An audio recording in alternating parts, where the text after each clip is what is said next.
Hi, I'm Bill Cates, and you're listening to A Shark's Perspective.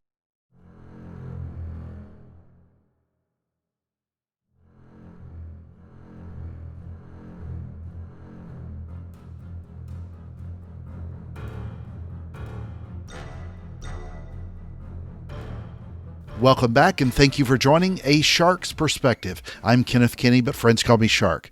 I'm a keynote speaker, a strategist, a shark diver, host of this show, and your chief shark officer. Is your message relevant to your audience and the people that you're trying to sell to and serve? So often, brands and people try only to focus on being unique, but not enough on being relevant to that audience. The question for your customer often becomes, are you right then? Right for me? Then ask yourself if your marketing message is cutting through the noise, and are you using radical relevance to win more ideal clients? We've continuously been blessed with great topics and conversations, and honored again to welcome another amazing guest today. Bill Cates is a client acquisition expert, a Hall of Fame speaker, a CSP, an entrepreneur, the founder of the Cates Academy for Relationship Marketing, and the author of 3 bestsellers on referrals, as well as the author of Radical Relevance. Sharpen Your Marketing Message, Cut Through the Noise, Win More Ideal Clients. And on this episode, we'll discuss Radical Relevance, the 17 rules, knowing your target, your market, and your bullseye, the problems with casting a wider net that can diffuse your message, the double-edged swords of technology, automation, and content, moving away from the I, our, and we, cognitive fluency, strategies and tactics, latent versus blatant, Maryland coastlines, and those fresh crabs, Ravens versus the Orioles, things to do in Iceland, and a lot more. So let's tune in to a radically relevant author speak with a radically relevant shark on this episode of A Shark's Perspective. Bill, welcome to A Shark's Perspective. Would you please give us a brief overview of your career and your background to date? Yeah, so in case anybody misread or misheard, it's Bill Gates. Oh, see, Yeah. I even make a mistake myself. Bill Cates, not Bill Gates. See, I wake up every morning thinking, I'm Bill Gates. What can I go buy? Or what can I give away? All right, Bill Cates. Here's the deal. Bill Gates has a lot of money. Bill Cates, that's the man going to help you make more money. Gosh, I've been in the biz. I've done a lot in my life. Toured the country as a drummer in a rock and roll band years ago. Started and sold 2 book publishing companies.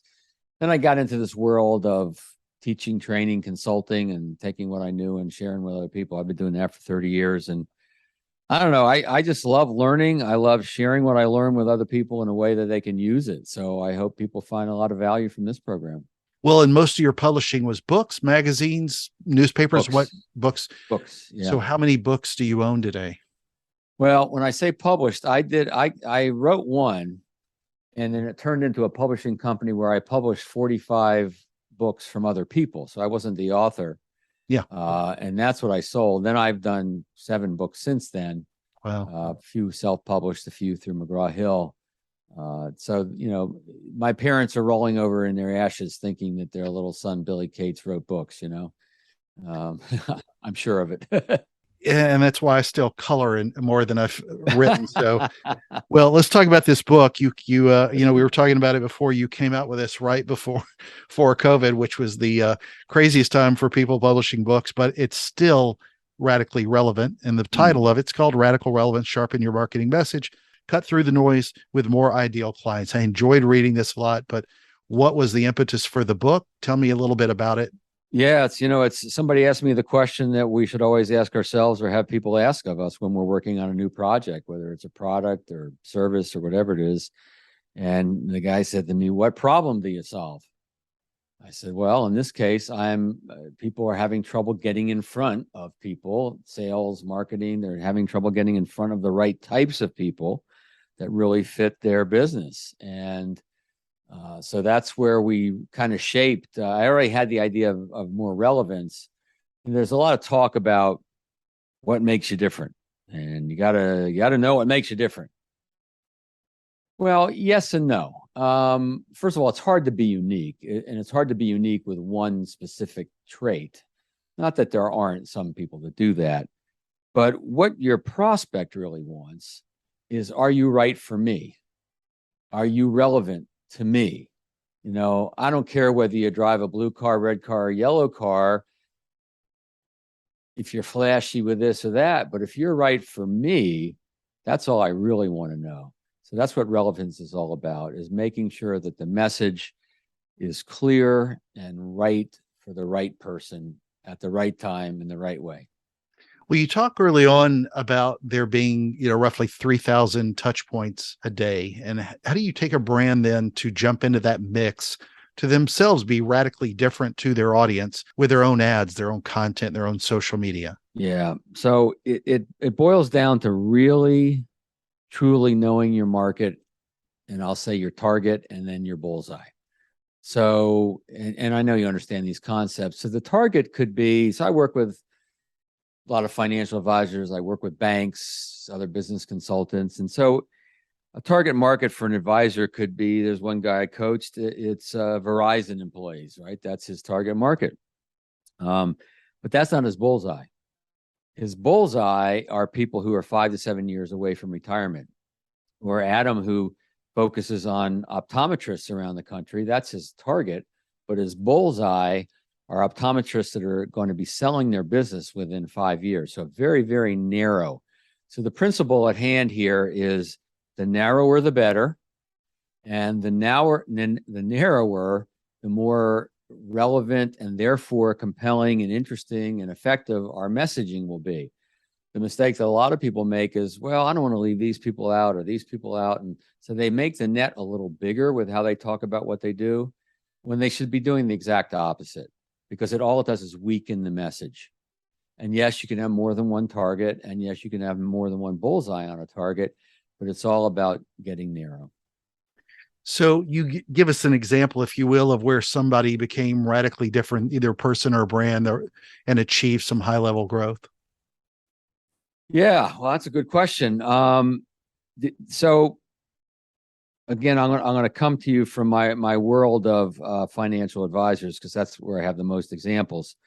So I want to tell you about a guy named Todd McDonald out of Albany, New York. And so Todd wanted to work with construction.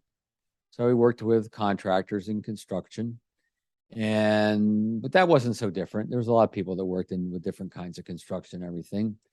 And then he slowly over time narrowed his focus at who does he serve the best? Who does he like working with? Right? You don't often hear the word joy when it comes to business, but when you find the right market, it actually can be very joyful, because you're usually attracting the kind of folks you like, you're passionate about, sometimes similar things. And so he actually owned when he was in college, he owned a driveway paving business. So he kind of knew a little bit about construction, although it was very limited residential stuff. So long story short, the difference that he's created is he focuses on family owned, closely held, heavy construction companies. His clients build roads, they build runways, they build bridges, they build office buildings. What makes him different is his narrow focus. He's so narrow, there's virtually no one else in the country who does exactly what he does. So it's hard to be unique, but he's about as close as they come to being unique in his business. Usually, if you're thinking about what makes you different, what makes you unique, it's hard to be unique with one thing. I got to tell you, Shark, over the last several years with COVID and everything, I can't tell you how many value propositions I've looked at for various folks and various businesses, and they all pretty much say the same thing. And then every now and then I'll pull out a gem of something that's a little bit different. And then when you combine 2 or 3 unique things, now you got something that makes you a little bit different. So it's usually a combination of 2 or 3 things that can create that uniqueness, and not one thing. Well, I wanted to jump into a section of the book. I love the part where you talked about a double-edged sword. The explosion of new technology has made it easier and less costly to reach people with your message, at least in theory.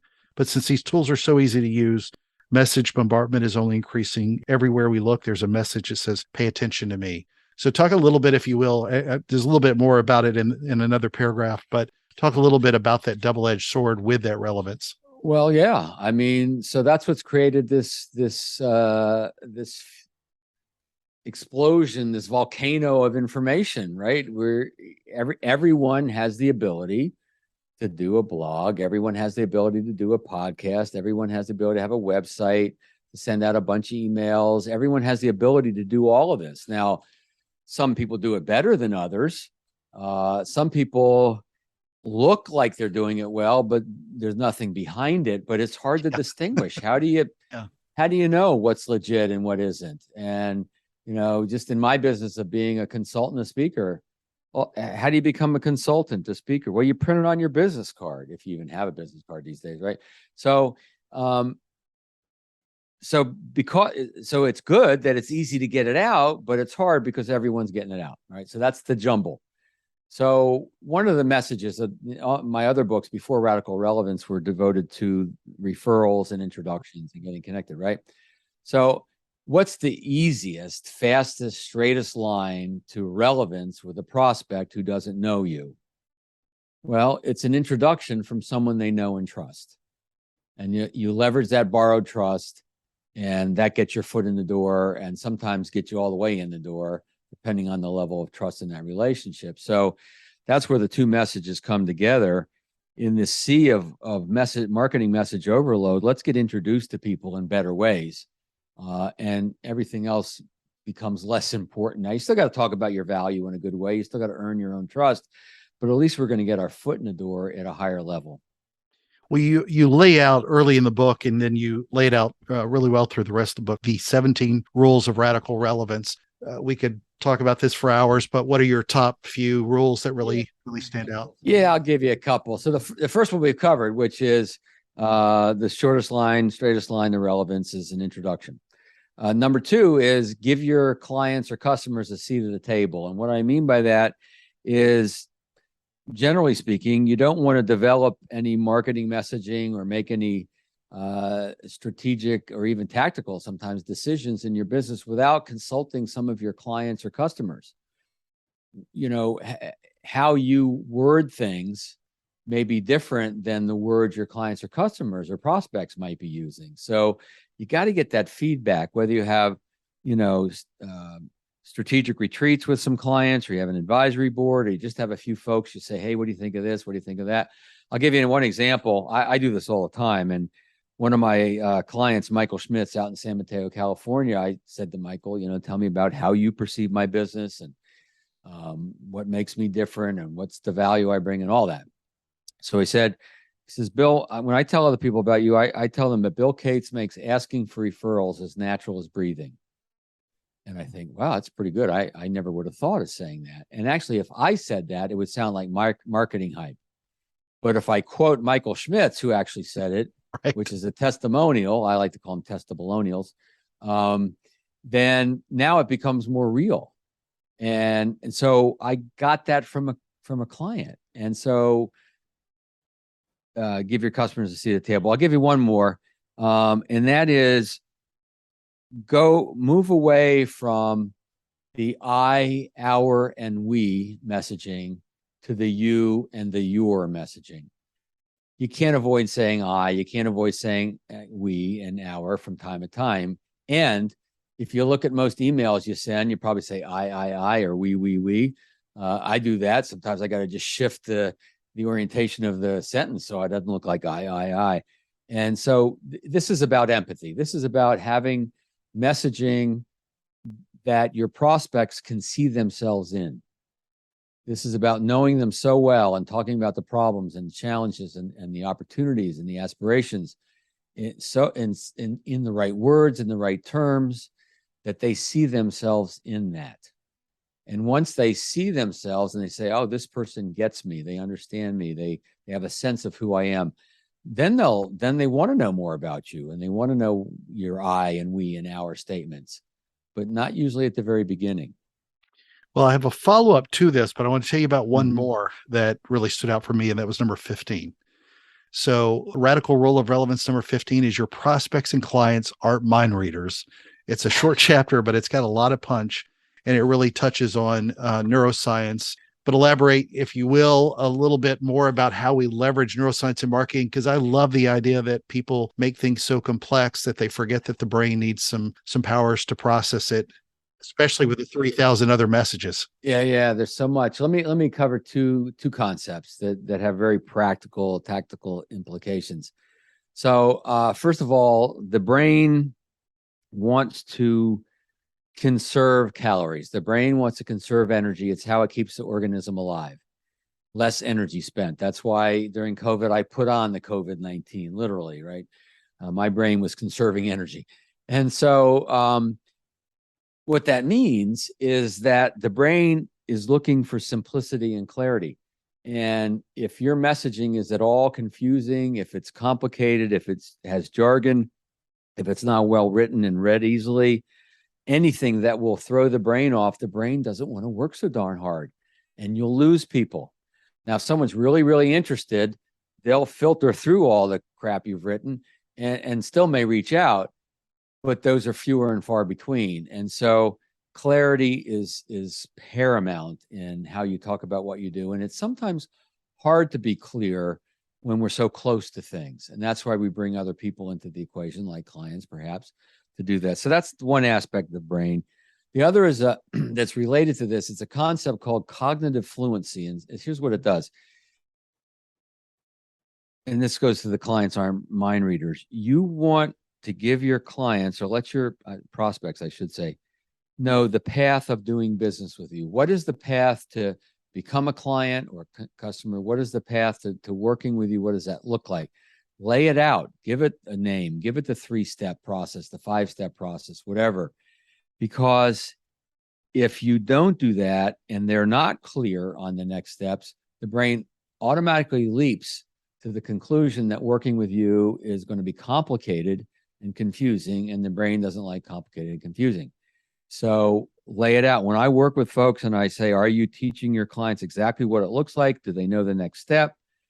And when they start doing that, it becomes easier to move people through the process because they know what the whole picture looks like and they know where they stand within the process. And it actually makes it easier to go to the next process because they kind of know what's coming anyway. So it's a much softer way to bring people through your process by just letting them know what it looks like. Couldn't agree more. So let's talk a little bit further then about the concept of relevance. You make a distinction between strategic relevance and tactical relevance. Kind of elaborate your point there. Yeah, I see it as, and I know a lot of people aren't quite sure the distinctions between strategies and tactics. And so strategies are bigger pictures, right? Bigger picture stuff. Most people that I work with immediately say, I need to do this. I want to do this. People are looking for tactical answers when they haven't considered the full strategy yet, right? So strategic relevance are things like, what is your target market, right? Or markets? What are some of the things that are going to make you look a little different or better in the marketplace? What are the big benefits and things? So it's the decisions you make. And then the tactical relevance is how you implement those decisions. So if you have a sense of how you benefit people, the problems you solve, that's the strategic side. You figured that out. Now, how do you talk about that? How do you describe that? And how do you get that message in front of people? So that's the tactical side of things. And you need both, obviously. And if you're working weak tactics with a good strategy, you might get some results. But if you're working good tactics with a weak strategy, you'll get some results. But if you put the two together, that's where it fits. If we could get the thinkers and doers to be on the same wavelength, we could achieve so much in the world. Yeah. Well, later on in the book, you talk about a model for determining the problems that we can solve for businesses. Elaborate a little bit further, if you will, on that model. Yeah, I love this model. I didn't invent it. I didn't make it up. The guy who I got it from probably didn't make it up initially, but the way he expressed it was quite good. So it's the last chapter of the book, in fact. And I got it from a guy named Michael Scott. He's a venture capitalist in New England. And he talks about the difference between latent or hidden problems and blatant or known problems, right? If it's latent, we don't know we have it, right? And if it's blatant, we know we have it. And then on the other axis, it's aspirational versus critical. So if it's something we'd like to solve, be nice someday to get that fixed, to get this, get that. That's cool. But are we going to move heaven and earth to do that? Maybe not. But if it's a critical problem, if we're bleeding money, if it's costing us money, if there's a hard and fast deadline, then we will move heaven and earth to solve that problem. So the point of this is we want to try to position a business in a way, and it's not always easy, but it's in a position where you're in that quadrant where you're addressing problems that are blatant and critical, meaning your prospects know they have the problem and they've got to solve the problem. It's not aspirational. Now, again, not every business can be in that place, but sometimes you can help show someone a problem they didn't know they had. So he calls that, oh God, I forgot the term all of a sudden, missionary selling, where you have to dig and show them there is a problem. And sometimes they think something is aspirational. All right, maybe it really is. So if you get them wanting it bad enough, then maybe you can move them forward as well. But best place, is it a critical problem? Do they know they have it? Then they'll most likely take action. And hopefully, if you're the one who pointed it out to them, they'll mostly likely take action with you. Well, latent and blatant were two of the reindeer that don't get used much. That's what I thought latent and blatant were. But I will tell you, that is not your last chapter. Chapter 21, putting it all together, was your last I'm sorry. chapter. Well, I know. Say, I read the book. So you did read the book, and you I read did. it more recently than I wrote it. So I know. I know it drives some people when I remember that stuff more recently. Then, do you remember the fourth paragraph on page 112? So, Bill, I asked this of all my guests, and you're really close to the waters there in Maryland. But what is your favorite kind of shark, and why? Do you have a favorite kind of shark? Yeah, my favorite kind of shark is the kenneth of the world, because you're a nice shark. Thank you. You'll circle around and you'll get your prey, but you do it in a very gentle, nice way. I don't bite. So yeah, Maryland has more, people don't know this, more water coastline than any other state in the United States because of the Chesapeake Bay and all the tributaries and the creeks and all of that stuff. It's kind of like in Maryland, Annapolis. It's what creek do you live on? And so I don't really know much about sharks, although I did learn recently that in most cases they're not aggressive as they're portrayed to be. Oh gosh, no. They'll generally, if they see a human, someone big, could be as big as them, depending on the type of shark, they'll just go the other way. Well, even the large ones. I mean, you have to be respectful when you're in their territory, but It's never been the way it was portrayed in the movies. But yeah, in the Maryland waters, there's a few freshwater sharks that come into the tributaries, and so they're not seen very often, but they are seen, and so it's always. I understand there's some freshwater porpoises as well, and I didn't know about that. So and maybe brackish water even. So it's a little different. But yeah, it's cool. I wouldn't describe any of the waters in Maryland as anything like the Caribbean. So no. Well, Bill, it's that special time in the show. Are you ready for the 5 most interesting and important and radical questions that you're going to be asked today?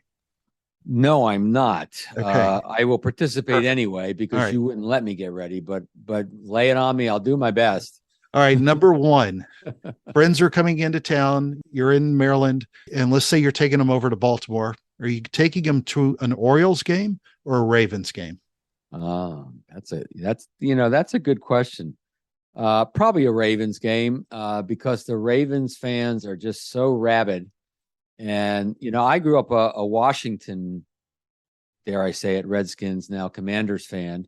And I had trouble getting into the Ravens, but I went to a game and I loved it. The defense plays so dang hard. I love the Orioles too, don't get me wrong, but Ravens.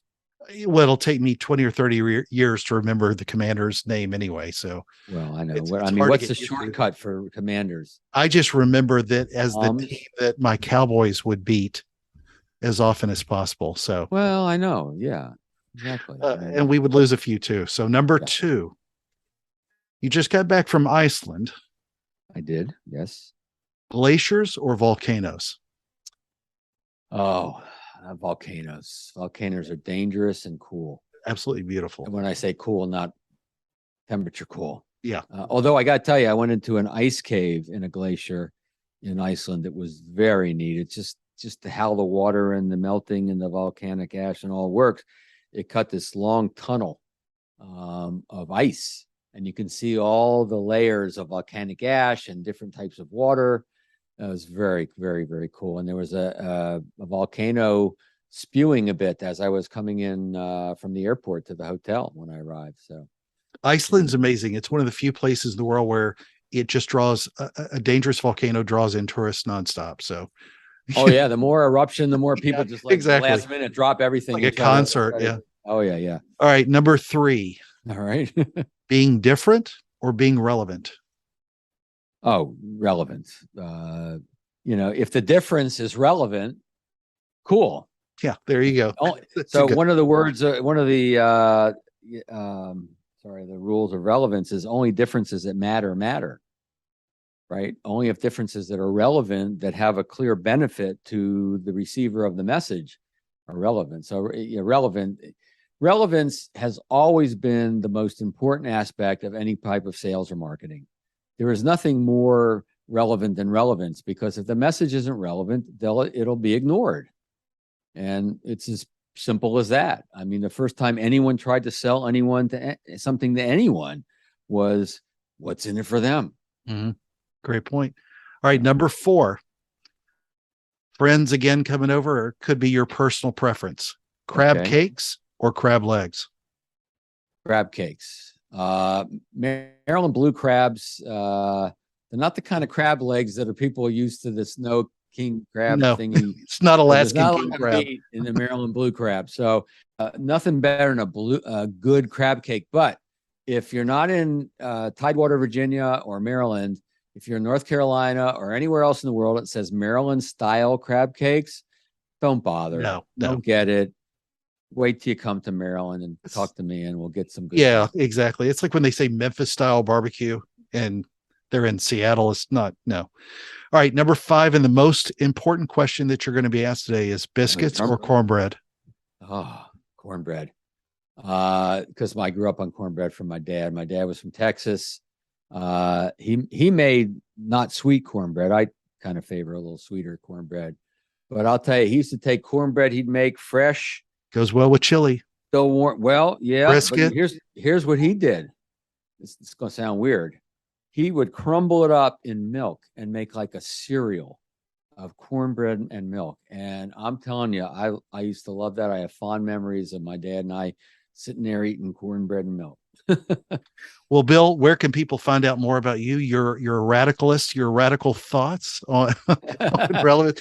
But where can people find out more about you, get a copy of the book and more?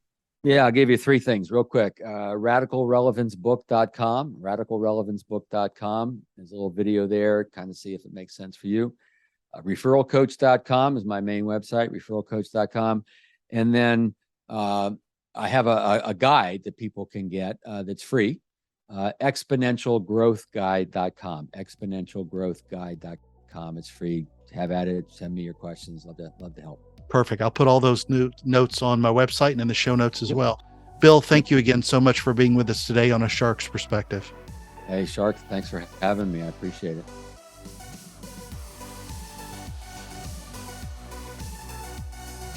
So there was my conversation with Bill Cates, a client acquisition expert, a Hall of Fame speaker, a CSP, an entrepreneur, the founder of the Cates Academy for Relationship Marketing, and the author of 3 bestsellers on referrals, as well as the author of Radical Relevance. Sharpen Your Marketing Message, cut through the noise, win more ideal clients. Let's take a look at 3 key takeaways from our conversation with him. First, great reminder on that it boils down to really truly knowing your target market and audience. What you feel may be relevant to that audience is only true if you've gone beyond and found your bullseye. As Bill said, the narrower the better, and the narrower the more relevant and more interesting your message will be to them. Don't cast too wide a net, and keep the nets away from the sharks, by the way. Second, he says that the only difference that matters is what matters, and make sure your different is relevant. True, that it's hard to be unique. You can be unique in your market, but know that someone else will probably try to copy you if you're successful. They'll try to copy that one thing. He reminds us that if you can combine 2 or 3 things, a combo if you will, then it will help you become unique. I just spoke about this for one of my keynotes at a conference, and I pointed this out that regardless of whether or not it's your unique story, just be ready to resonate with your audience, to articulate it, because you have to tell your story better than anyone else to be unique. Third, another one of my favorite parts of the conversation was the reminder of the power of cognitive fluency, which is one of my favorite behavioral science presentation points. Basically, cognitive fluency refers to the subjective experience of the ease or difficulty of completing a task. And with people considering you, whether it's through the lens of your storytelling, your UX design, your sales process, or other, help them see and follow a simple path to convert. I've yet to understand why we add friction that doesn't need to be there. Keep it simple, Shark. I think that's the KISS method anyway. Got a question? Send me an email to kenneth@asharksperspective.com. Thank you again for the privilege of your time, and I'm so thankful to everyone who listens. Be radically relevant today. Not for you, but for them. And join us on the next episode of A Shark's Perspective.